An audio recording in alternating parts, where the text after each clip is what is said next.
Today is June 20th, Friday. Welcome to the free video. We're looking at CVX. You've heard me talk about this quite a bit the last couple weeks. As you recall, this was a phenomenal trade back down in here at a long trade at 122.88. Take a look at that ride. Not bad. Okay, so what I did was I've trailed my stop up, as you recall in the videos in the last couple weeks, right? I've been trailing it up. So what I decided to do was I rose my stop up to 130.88. Okay, 130.88, exactly 8 points up from the buy of 122.88. Right there. All right. Guess what today's low is? 130.87. So I am flat this market. I am no longer long the CVX trade. I trailed it up a little tight. I probably should have had, well, I should have had it below yesterday's low, but you know what? A big run. I didn't want to give back too much. I mean, when you get a run like this, where you've got all these consecutive higher highs and higher lows, I just hate to give back too much profit on something like this. This is a great trade. So I am flat CVX right now. Let's take a look at the E-Mini S&P 500, and this is what we have got so far today. Okay, this is yesterday's high. By the way, all-time high, right? Never closed higher than this level. Today opened up higher, right? So we've got a gap. All right. So all new territory again. Okay. So if you've been following me the last couple weeks, you've been hearing me talk about the first half-hour breakout trade, right? And if you watch that video that specifically outlines that trade setup, the first half hour was in play basically on this bar, right? First half hour's high was right there, right? 1955.5. The low, 1952.5, right? So if you watch the video, you may think that the sell came in as it took out the low, correct?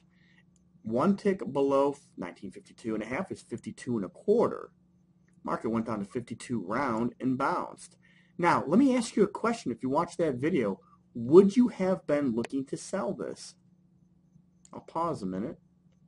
If you said yes, nah, you're probably wrong, right? Why? Because in that video, I outlined that you definitely, you should prefer to trade with the overall trend coming into the day, right? So look at yesterday afternoon. Market rallied, so the trend's obviously up, right? So pretend there's no gap. Pretend the market didn't close. Well, the market continued, right? Put in the high. So we've got a short-term trend off the 3-minute chart from this low, from when it rallied, to this high. So to sell it automatically in here wouldn't really make sense. So you'd want to hold off on something like that, okay? The better trade would have been buying the market based on the video I put out last week called The Truth About Trends, right? When we talked about the two powerful price patterns, right? Two powerful price patterns that I taught you. One of those was the inside pattern. Look at that. See, the high of this little 3-minute bar is lower than the prior bar's high, and the low is higher than the prior bar's low. So you had an inside pattern right here. Not only did you have an inside pattern there, the market pretty much tested the low of the day and took it out by only 50 cents. Okay? So what I teach in the E-Mini program, the mentoring program, is this is a classic retest of the low, right? In an overall uptrend. So at this point, you're looking for the market to potentially fail, right? A failure, which you'd be looking for that double bottom, right? So you need a trigger, right? A trade setup's one thing. A trigger is something entirely different, correct? So basically, right here, when the market took out the high of the inside pattern of 53, you'd be looking to go long at 53.25 with a stop at 51.75, one tick below the low of the day, right? So your risk on this trade to go long was 1.5 points. All right, so what I've outlined for you here was This is the buy as it took out the high of that inside pattern on the retest of the low of the day. That was a beautiful buy.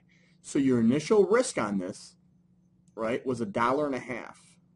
ISL stands for initial stop loss. So you're risking $1.50.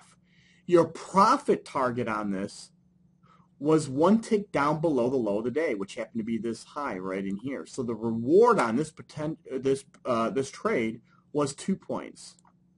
Okay, so that's what we had so far this morning. Okay, so again, thinking back to the 30-minute breakout, you've got to think twice about selling it when you're going against the current flow, which is obviously up. We gapped higher, and the last 2 hours of yesterday, the market did nothing but rally. So to sell in there, to sell into that doesn't necessarily make sense at all. Instead, you'd be looking to go with it on the price pattern, right? So you had an inside pattern here, and this is the trade pretty much outlined for you here, okay? Hope that helps. Have a great weekend, and I'll be back with you on Monday. Bye for now.